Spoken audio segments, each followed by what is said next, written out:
There was once a quiet boy who lived in a small town, where the streets were always filled with the sounds of laughter, chatter, and sometimes music. From the time he could remember, he loved those sounds more than anything else. He didn't come from a rich family. His home was simple and his clothes were often old, but his heart was always full of dreams. Dreams about music, about pianos, and about one day creating melodies that could touch hearts. Every morning on his way to school, he passed by the town's only music academy. Through the big glass window, he could see children his age sitting beside shiny instruments, violins, guitars, and most of all, a grand piano that stood in the center of the room like a king. He used to stop there for a few minutes every day, pressing his hands against the cold glass, watching the piano teacher play. His fingers would move in the air, copying the motions, imagining what it would feel like to touch real keys instead of the rough surface of his desk at home. At home, he had no instrument, but that didn't stop him. He once drew piano keys on a piece of cardboard, carefully coloring each one to match what he saw through the window. Every night he would practice on it, pressing the fake keys and humming softly to himself. His mother often watched him quietly from the doorway, smiling with both pride and sadness. She knew he wanted to learn music, but lessons were far too expensive. The piano teacher at the academy was well known in the town. People respected him for his talent and experience, but they also feared him a little. He had a strict personality and never smiled much.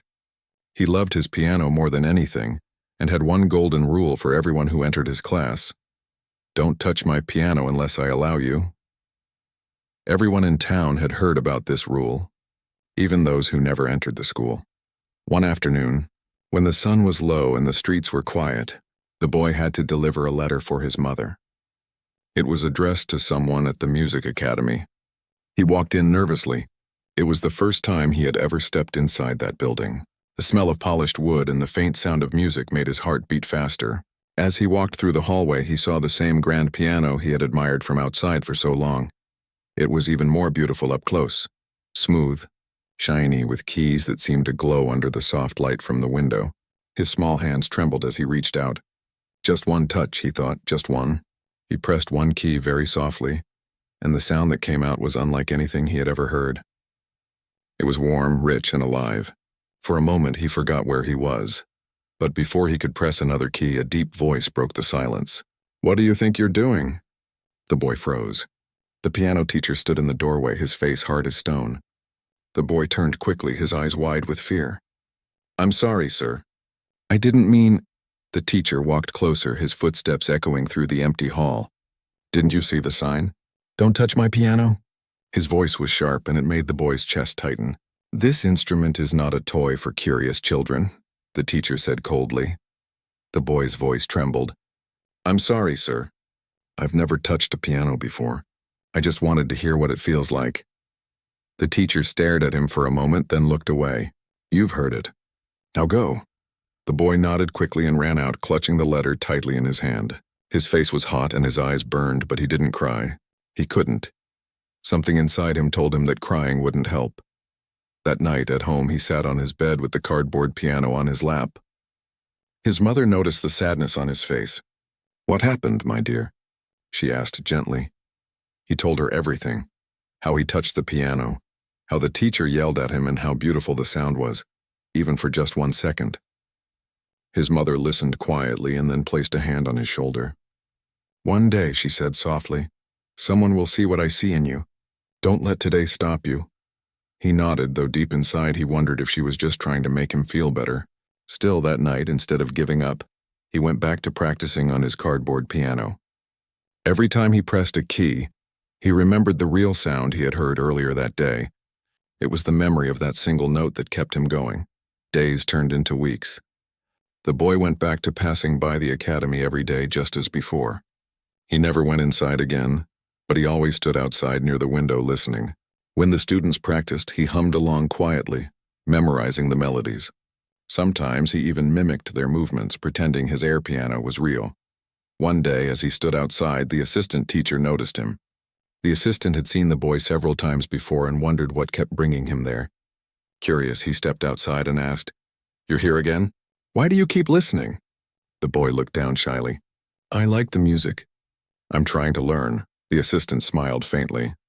"You don't have a piano, do you?" He shook his head. "No, sir. I just listen. I remember the sounds. The assistant didn't say anything more but watched him for a while. He was surprised to see the boy humming a complex melody perfectly, matching every note he'd just played inside. That night, the assistant told the teacher what he saw. He's just a child, the teacher said without much interest, probably lucky with his memory. But the assistant insisted. You should hear him. He might surprise you. The teacher didn't believe it. Still, after a long pause, he said, Fine, bring him after class tomorrow. Let's see what he can do. The next afternoon, the assistant found the boy waiting outside as usual and told him the teacher wanted to see him. The boy's heart jumped. Me? But he doesn't like me. He just wants to hear you, the assistant said kindly. Don't worry. When they entered the room, the grand piano stood there again, just like before. The teacher sat nearby, his expression unreadable. You have one chance, he said. Play something you've heard. The boy hesitated, his hands trembling. He had never properly played a piano before, only a cardboard version. He took a deep breath, sat down, and pressed a few keys gently. The familiar sound filled the room, and something inside him lit up. He closed his eyes and began to play the melody he had memorized from the window. At first his fingers stumbled, but soon they found their rhythm. The notes came alive, flowing together into a tune that filled the quiet room. It wasn't perfect, but it was beautiful, full of feeling. When he finished, the room went silent. The teacher didn't say anything for a long moment. He just stared at the boy, his expression softer now. Where did you learn that? He finally asked. The boy looked up nervously. I listened to your students, he said quietly. I practiced on paper. The teacher didn't respond, but something in his heart shifted that day. For years he had believed only trained students could create real music. But now here was a boy who had learned without an instrument, without lessons, only with his ears and his heart. Come back tomorrow, the teacher said finally. After the others have gone home, the boy's eyes widened. Really? Just don't be late, the teacher replied, hiding a small smile. That night, for the first time in a long while, the boy couldn't sleep. His heart was racing with excitement. He had been yelled at once for touching that piano, but now, the same piano was waiting for him. He didn't know what the future would bring. But one thing was clear. That single moment when he had dared to touch those keys had changed everything. It was the start of something he had only dreamed about. And though he didn't know it yet, the same teacher who once shouted, "Don't touch my piano," would soon become the one who would help him discover just how powerful his music could be. The next afternoon, the boy came back to the music school exactly on time. His heart was beating fast and his hands felt cold, but his eyes were full of hope. The hallways were empty now, the usual noise of students gone. Only the sound of his small footsteps echoed as he walked toward the piano room. The same grand piano stood in the middle, shining under the golden light of evening. The teacher was already there, waiting. He looked serious, just like before, but there was something different in his eyes, something softer, maybe even curious. Sit down, the teacher said quietly. Let's see if what I saw yesterday wasn't just luck. The boy nodded and sat down slowly. His fingers hovered above the keys. The teacher gave him a small piece of paper with simple notes written on it. Play this, he said. The boy stared at the paper, but the lines and dots looked confusing. He had never learned to read music before. I don't know how to read this, the boy admitted honestly, his voice small. The teacher raised an eyebrow. Then how did you play yesterday? I just listened, the boy said. When I hear something, I can remember it, my hands. They just follow. The teacher looked at him for a long moment, then slowly nodded. All right, I'll play it first. Watch and listen. The teacher began to play, his fingers moving with practiced grace. The tune was soft, gentle, like a lullaby. The boy listened carefully, his eyes closed. He wasn't watching the teacher's fingers, and he was feeling the sound. When the teacher finished, the boy took a deep breath and began to play. At first, his fingers hesitated, but soon the same melody flowed out of the piano, almost exactly the same as what he had just heard. The teacher leaned forward slightly, surprise showing on his face. Every note was clear. Every pause was in the right place. The boy wasn't copying, he was expressing. When the last note faded, the room fell silent. The teacher didn't speak right away. He just stared at the boy, then finally said, You have something rare. You don't play with your eyes, you play with your heart. From that day on, the teacher began giving him secret lessons every evening after the other students had gone home. He didn't tell anyone. Maybe he was afraid that people would laugh at him for training a poor boy who didn't even own a piano, or maybe he wanted to see how far the boy could go before the world found out.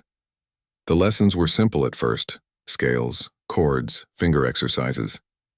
The boy listened carefully, soaking up every word. He practiced each sound over and over until it felt right. Even though he didn't have a piano at home, he practiced on his cardboard one and imagined the real sound in his head. The teacher was amazed by his dedication. He never complained, never got tired, and never asked for anything in return. He only wanted to learn. Sometimes, after the lessons ended, the boy would stay a little longer, quietly exploring the piano keys, creating small tunes of his own. The teacher would pretend to pack up but secretly listen, smiling to himself. As weeks passed, the boy's playing improved faster than anyone could have imagined. He began to understand the emotions behind every piece: joy, sadness, hope, and longing. The teacher often told him, "Music isn't about perfection, it's about truth. You can play every note right and still say nothing if your heart isn't in it." One night, a heavy rain started while they were still in the music room. The sound of the rain mixed beautifully with the piano's notes as the boy practiced. The teacher told him, "Close your eyes and play. Feel the rhythm of the rain." The boy obeyed.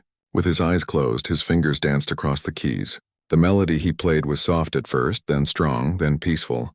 It was as if he and the rain were talking to each other. When he finished, the teacher didn't speak for a long time. Then quietly he said, "That's how music should be. Alive." From that night on, the boy often played with his eyes closed. He said it helped him hear the music better, to feel it more deeply. The teacher didn't stop him. He knew the boy's gift was something that couldn't be taught. Months passed and word about a big town concert started spreading. It was an annual event where the best young musicians performed.